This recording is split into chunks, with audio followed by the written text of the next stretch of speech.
Y en Patria Nueva polemizaremos todos los temas que a usted le interesan. En el lapso de 60 minutos, el análisis y el debate crearán una simbiosis perfecta y trataremos temas de coyuntura nacional e internacional. Con invitados especiales. Por Red Patria Nueva, aquí comienza Polémica.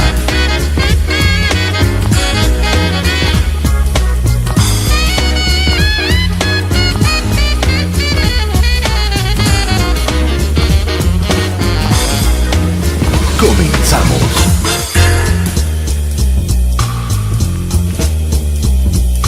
Saludos amigos, un gran abrazo, bienvenidas y bienvenidos una vez más a este encuentro de todos los fines de semana. Polémica nuevamente en el aire, esta mesa del diálogo, del debate, del análisis, en fin, de temas que son trascendentales y que hacen parte, por supuesto, de la agenda de nuestro país. Una vez más queremos saludar al Sistema Nacional de Radios de los Pueblos Originarios, las radios aliadas, la Red Patria Nueva en todo el país, que ha extendido también su señal en Yacuiba y Riberalta y todas las capitales de departamento, incluida Montero. Saludamos a la gente que nos escucha fuera de nuestras fronteras en www.patrianueva.bo y a todos y quienes, por supuesto, están en sintonía semana tras semana. Polémica está en el aire. Me acompaña Giovanna Calloja. ¿Cómo estás, Giovanna? Bienvenida. Iván, ¿cómo estás, amigos del país? Qué gusto saludarlos nuevamente en este fin de semana para debatir temas importantes. Vamos a analizar, Iván, lo que ha significado precisamente el mensaje del presidente Evo Morales, mensaje informe por 12 años de gestión, materia económica. Esto que nos atañe a todos los bolivianos porque significa las proyecciones y desde luego los desafíos que tiene el Estado Plurinacional de Bolivia. Bien, vamos a dar la bienvenida a nuestros invitados, agradeciéndoles de antemano el estar presentes acá. Eduardo Paz, analista, sociólogo, bienvenido, gracias por acompañarnos. Buenos días, un gusto, Iván, un gusto, Giovanna, y también a los compañeros aquí presentes para conversar sobre un tema importante, creo, para que conozca la población. Bien, saludamos también a Alberto Bonadona, analista, economista. ¿Cómo está? Qué gusto saludarle, muy buen día. Buenos días y muchas gracias por invitarme. Y también tenemos el gusto de presentar al exministro de Economía, Luis Arce Catacora, economista, que nos visita también en el programa. Un gusto tenerlo. Bienvenido, Luis Arce. Muchas gracias, Iván, Giovanna, gracias por la invitación. Saludar a Alberto, que nos acompaña, y a Eduardo, en este programa que esperamos sea del agrado de todos. Muy buenos días. Bien, comenzamos ya nomás 12 años de gestión del presidente Evo Morales. Eduardo Paz, ¿cómo analizamos estos 12 años? Bueno, parece mucho tiempo. Desde la creación de la República se hacen comparaciones. ¿Qué elementos se pueden destacar del mensaje que ha destacado el presidente, pero también de lo que se siente en el diario vivir, en la gente, porque creo que esa es la expresión más directa de saber cómo está el país, qué tipo de país tenemos, si funciona o no funciona el modelo? A ver, un poco del análisis desde tu criterio. Escuchando el informe del presidente en esta oportunidad, se pueden agrupar varios aspectos. Creo que el primero de ellos es de carácter general y es de carácter cualitativo y tiene que ver con una transformación básica en cualquier país, que es el estado de ánimo y la psicología, ¿no?, que implica el gobernar un país como Bolivia. Y ahí el presidente ha marcado algo que creo que es desde el conocimiento general, que Bolivia en estos 12 años ha conseguido la soberanía en la toma de las decisiones fundamentales. Y el conseguir esto, junto a lo que el propio presidente lo dijo, la dignidad de los bolivianos, y él lo señaló claramente, ahora tenemos una patria, y esa patria podemos, ya haciendo el análisis, podemos definirla de distinta manera, pero lo primero es que tenemos algo que es nuestro, que es propio, que lo definen los bolivianos y no está definido desde fuerzas externas. Este creo es un primer aspecto importante que incumbe a todos los bolivianos, los que estén de acuerdo o los que no estén de acuerdo con el gobierno. Un segundo aspecto, creo yo, es el conjunto de transformaciones de carácter social, cultural, económico, político, que definitivamente nos muestran un país totalmente distinto al del pasado. Y esto sobre la base del primer punto, pero también sobre aspectos claves. El recuperar la soberanía y al mismo tiempo avanzar en la recuperación de los recursos naturales fundamentales ya es un paso complementario, porque ya recuperando los recursos naturales, particularmente la nacionalización de los hidrocarburos, pero no solo eso, sino la recuperación de empresas, varias de ellas que se habían enajenado de la manera más brutal, como es telecomunicaciones o el tema vinculado a energía eléctrica, ¿no? Ha marcado también esa necesidad de que campos estratégicos estén en manos del Estado. Y si a ello sumamos que los procesos de industrialización, los procesos de avance en el control del estado de la economía van a marcar también una tendencia importante que no existía antes, sobre todo si tomamos en cuenta los 20 años que van del 85 al 2005. Prácticamente la economía había sido devastada y el Estado perdido toda capacidad de acción en el Estado, ¿no? Ese segundo aspecto. Un tercer aspecto que tiene que ver con la dinámica política, y es que la realización de la Asamblea Constituyente y la aprobación de una nueva Constitución definitivamente marca que las normas básicas, ¿no?, la constitución misma de la sociedad y del Estado tienen otras bases, ¿no? Son las bases del Estado plurinacional, con una economía mixta, con una justicia mixta y con una cultura que reconoce, ¿no?, algo que no se reconocía, la variedad, la diversidad y sobre todo la existencia de una gran mayoría de la población que era ajena a la vida pública. Y esto se puede complementar con datos muy precisos como la presencia de mujeres en la vida pública. Nunca ha habido antes como ahora en asamblea legislativa, asambleas departamentales, municipales, autoridades, etcétera, indígenas de la misma manera. Y esto, lo que yo decía, es un cambio cualitativo muy importante. Y finalmente, en el ámbito social, hay que destacar claramente que la política llevada adelante por el gobierno del presidente Evo Morales está claramente marcando la recomposición de la sociedad boliviana, y que esto significa que han mejorado las condiciones de vida con la redistribución de la riqueza por distintas vías, no solamente la vía de los bonos, sino también mejora de salarios, mejora del consumo, mejores posibilidades de una vida mejor para la gente. Y creo que este es un primer balance que yo podría incorporar de aspectos, sobre todo, como decía, cualitativos, que tienen que ver con el contexto político, social y cultural. Bien, don Alberto Bonadona, ¿qué cambios usted ha podido registrar en estos 12 años de gobierno del presidente Evo Morales en comparación a lo que teníamos antes? Durante el mensaje del presidente Evo Morales ha dado datos muy importantes en área económica, productiva, social, política, educación, salud.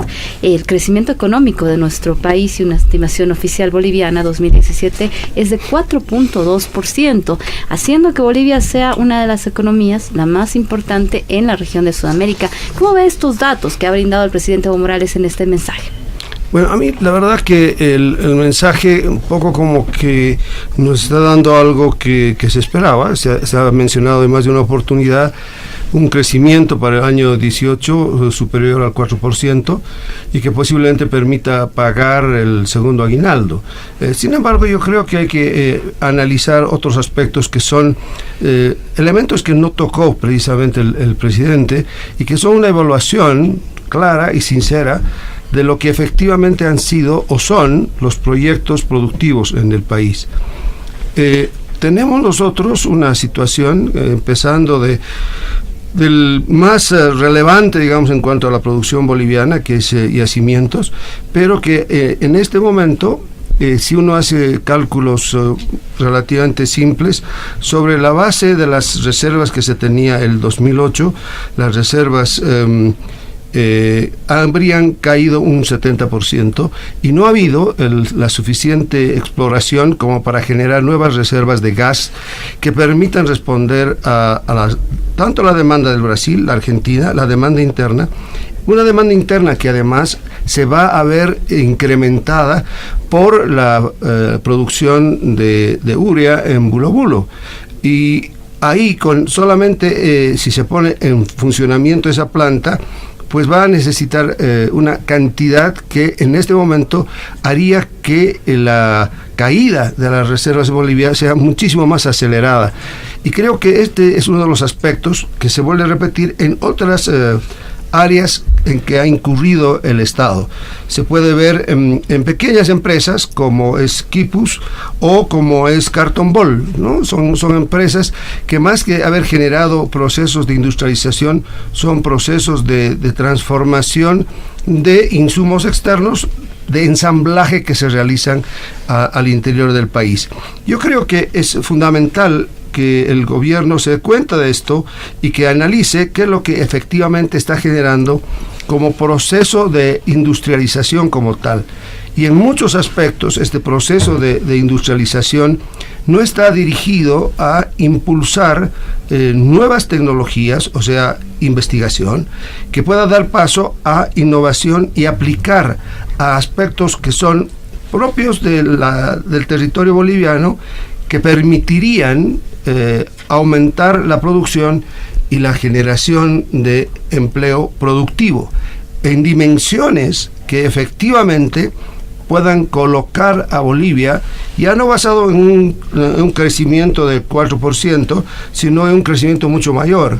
Porque también lo que hay que ver, que este crecimiento, cuando se lo compara con el crecimiento de economías más grandes, como puede ser Argentina o Brasil, por supuesto que va a ser mayor porque se está partiendo de una base más pequeña y cualquier esfuerzo es mucho más significativo en una economía pequeña que la que se podría dar en el Brasil o países tan grandes como Estados Unidos, que cuando llegan a crecer al 3% están en un crecimiento verdaderamente extraordinario.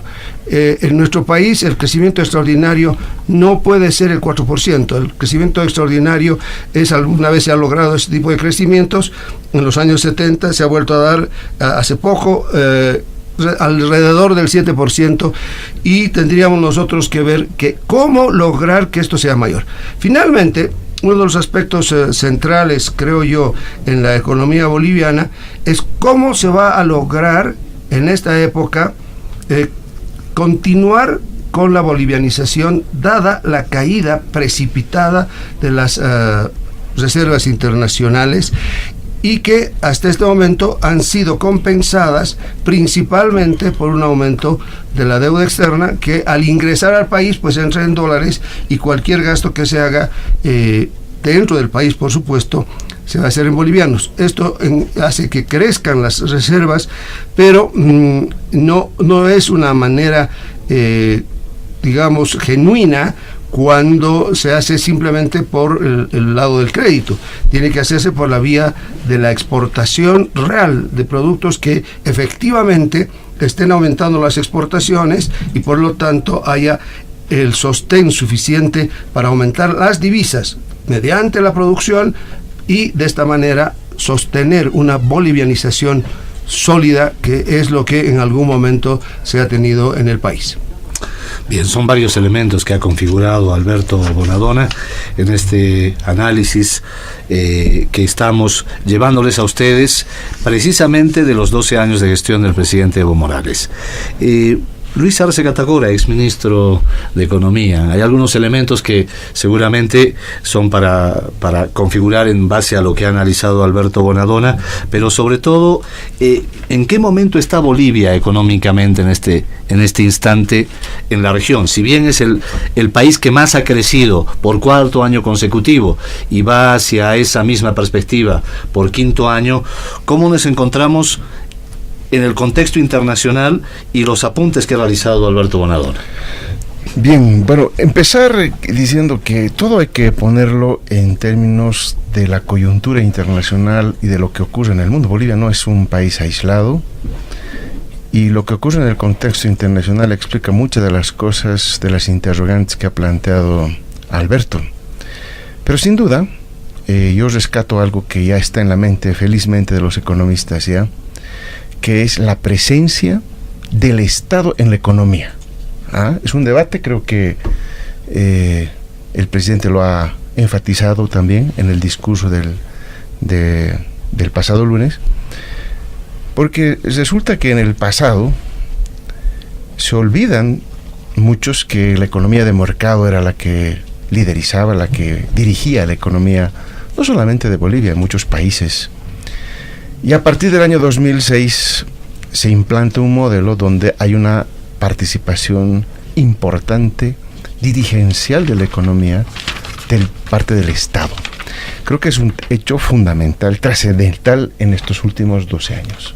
Se ha consolidado, ya Alberto lo hacía mención, todo es el Estado, que el Estado no ha hecho esto, que el Estado no ha hecho esto, ya se empieza a hablar de que el Estado asume varias de las funciones, entre ellas la de promotor de la producción, porque en el pasado la producción estaba en manos y el avance tecnológico que no se hizo, y la exploración de hidrocarburos y la producción de hidrocarburos estaban pues en manos de las empresas transnacionales que no hicieron exploración, que no hicieron innovación tecnológica, y evidentemente es un tema pendiente que el Estado tuvo que asumir para poco a poco y gradualmente ingresar en esta fase que estamos viviendo ahora, donde ya vemos proyectos de industrialización acabados, como en el caso de la urea.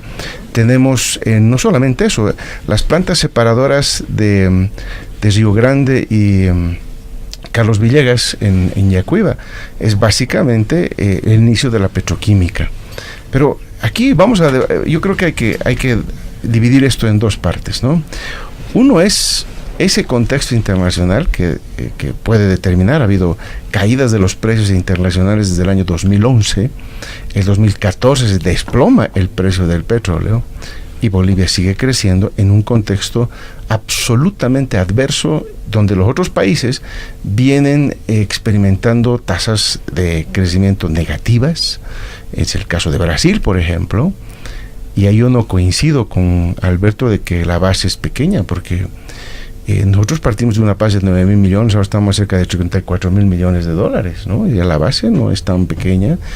Y así como al Brasil le cuesta crecer al 1%, a los Estados Unidos al 1%, también a Bolivia, porque está básicamente en función de ese tamaño, de ese potencial. Y ese es otro tema que yo lo destaco en todo este periodo. El Producto Interno Bruto potencial del país se ha incrementado innegablemente. En el pasado uno hace cálculos del periodo neoliberal y el Producto Interno Bruto potencial llegaba casi al 3%. Supongamos 3%. ¿Qué quiere decir esto? Que una economía produciendo al ritmo y a la capacidad que tienen sus recursos de ese momento, solo podía crecer menos del 3% en nuestro país. Ahora el país no crece menos del 4%. O sea que hay un incremento de un 1% en este potencial de producción que tiene el país, que creo que poco a poco se va sintiendo en los países, porque no han podido alcanzar siquiera otros países que tienen similar base, que nosotros estamos hablando del Perú, del Paraguay, no han podido alcanzar el crecimiento que ha tenido Bolivia, ¿no? Entonces, hemos partido más bien nosotros en desventaja, sin capital, porque el sector privado, que tenía en su momento a su cargo el promover el crecimiento económico en el periodo neoliberal, no formó capital, no hubo formación bruta de capital fijo, y por lo tanto ese fue el primer trabajo que tuvo que hacer el Estado, en conformar una base sólida de formación de capital bruto. Y aquí viene el rol del sector privado, porque hay que convenir también que el Estado no lo va a poder hacer todo, y las bases que hoy tiene el sector productivo están dadas. Tenemos las tasas de interés más bajas del sistema, de toda América Latina, para el crédito productivo y el crédito de vivienda de interés social, lo que genera condiciones óptimas para el crecimiento y la producción, y la innovación tecnológica, que no solamente tiene que provenir por parte del Estado, que ya lo está haciendo. El teleférico, el satélite, son innovaciones tecnológicas que ya han sido incorporadas en la economía nacional, pero que evidentemente, ¿no?, donde falta es en el sector privado, y ahí el eslabón entre los que producen la tecnología, que deberían ser las universidades. Ahí nos suscribimos porque con Alberto somos docentes en la universidad, y creo que también Eduardo es docente en la universidad, ¿no? ¿Dónde están los trabajos de investigación de las universidades que vayan a empalmar con el tema productivo, que vayan a empalmar con las necesidades de los departamentos, en el caso de las universidades públicas? Y por supuesto, ¿dónde están las inversiones en tecnología que se están dando las oportunidades? Lo decíamos hace un tiempo atrás. Hoy los precios de los bienes de capital son los más bajos en el mundo por la crisis internacional que atravesó la economía mundial. Evidentemente ahora ya no estamos tocando fondo, estamos más bien en un proceso de recuperación de las economías, tanto norteamericana, la China, en fin, la China no cayó como se pensaba en su producto, y América Latina ha empezado también ya a dar una inflexión en el descenso de sus economías. Por lo tanto, estamos enfrentando un escenario diferente, pero aún así todavía hoy los bienes de capital siguen siendo baratos con respecto a años anteriores, producto de esta crisis, y eso más los créditos son las condiciones internacionales y nacionales que deberían determinar en el sector privado un cambio en la tecnología de esos procesos de producción que los veíamos viendo desde el año 50, 60, donde las empresas todavía están utilizando esa tecnología. Hay excepciones. He tenido yo la oportunidad de ir a ver algunas empresas privadas en nuestro país, y evidentemente hay algunas empresas privadas que están haciendo innovación tecnológica y están incorporando bienes de capital producto del mantenimiento de un tipo de cambio estable, de dólares para la importación, que gran parte explica por qué es el descenso de las reservas internacionales, porque en realidad, si bien decía Alberto que hay endeudamiento, ese endeudamiento gran parte también viene a pagar insumos y empresas extranjeras. Es decir, no llega el total de los dólares acá. ¿Qué es lo que está pasando entonces? Hay una importación de bienes, el 85% más bien, por ese lado iremos, de las importaciones son bienes de capital e insumos para nuestra industria. Por lo tanto, eso evidentemente no es una mala noticia, que a algunos empresarios que están efectuando inversiones y renovando su stock de tecnología, por una parte.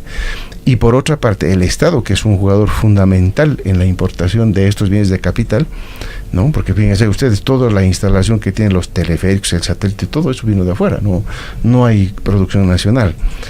Más bien tuvimos que hacer innovaciones tecnológicas en los recursos humanos, porque se tuvieron que calificar para que puedan administrar estas tecnologías que no tenía el país. Por lo tanto, en una mirada de mediano y largo plazo, porque mirar la economía boliviana 12 años atrás, primero hay que partir de cómo estaba la economía hace 12 años atrás, ¿no?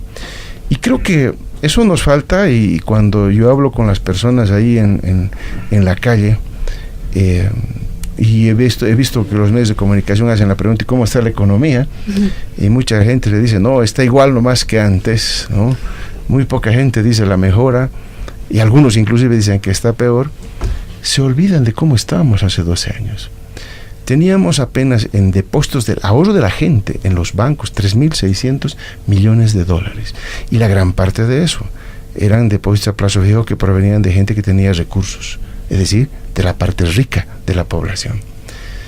Hoy tenemos más de 23.000 millones de dólares de ahorros, y donde el 85% de las cajas de ahorro de la gente es gente que tiene depósitos menos de $500, menos de 3.500 bolivianos. Es decir, se le ha dado en todo este tiempo, y la población se olvida en todo este tiempo, que antes uno vivía al día. Vean los taxistas, la famosa frase: tengo que 24ear, decían los taxistas. Es decir, tienen que amanecerse. Ahora no. Vayan ustedes a tomar un taxi a partir de las 8 de la noche, ya no hay taxis. ¿Por qué? Porque ese taxista ya no necesita trabajar, ya hizo la renta que necesitaba durante el día y se puede ir a su casa. y ha mejorado su calidad de vida con su familia, y ha mejorado y tiene hoy la misma capacidad de compra o mejor que tenía en el pasado. Esos indicadores tan elementales que uno lo mira cuando está en la vida cotidiana, ¿verdad?, son elementos que nos vienen a traer a la cabeza de cómo estábamos antes y de cómo estamos ahora mejorando la capacidad de ahorro. Ese taxista hoy tiene su cuentita en un banco y tiene al menos, como dicen las estadísticas, al menos $500, es decir, 3.500 bolivianos ahorrados. Y uno dirá, pero ¿qué es 3.500 bolivianos? No es nada. Pero si uno mira al pasado, esa persona no tenía ni siquiera una cuenta, porque no tenía la capacidad de ahorrar, porque todo lo que generaba de ingresos lo tenía que gastar para poder sobrevivir. Esos son los cambios cualitativos en este ejemplo simple del taxista que vemos que ha sido también generalizado a través del proceso redistributivo del ingreso que ha habido en el país, de la generación de excedentes que se ha generado a partir de hidrocarburos, a partir de la minería, a partir de varios sectores que han sido transferidos hacia la población con obras que el presidente los ha mostrado en su informe del pasado lunes, y también, lo más importante, en los bolsillos de la gente, porque hoy, cuando uno mira el corto plazo, y los bolivianos, especialmente en el occidente, por ejemplo, sucede eso en Santa Cruz, ¿no? Yo estuve hace poco tiempo. Santa Cruz es mucho más objetivo en la evaluación que hacen de los avances económicos en el país. Para el cruceño ha habido avances, y se lo dice muy claramente y de manera muy clara. ¿Ah? En cambio, para el occidente parece que es la idiosincrasia que tenemos en el occidente que no le permite todavía ver esos avances, porque se limita a una memoria corta, como decimos los economistas que manejamos series de tiempo, ¿no? Las memorias cortas, que lo último es lo que siempre ha existido, y no es verdad. No teníamos siempre teleférico, no teníamos siempre satélite, no teníamos siempre dobles vías, no teníamos carretera, no teníamos los niveles de escuelas que tenemos ahora, ni los maestros, ni los médicos tenían los niveles salariales que hoy se tienen. Yo recuerdo en el pasado movilizaciones del sector de los maestros urbanos, que eran siempre los más rebeldes contra el modelo neoliberal del pasado. Hacían 15, 20 días de marchas, de huelgas, y el gobierno les aumentaba 0,5% de incremento salarial.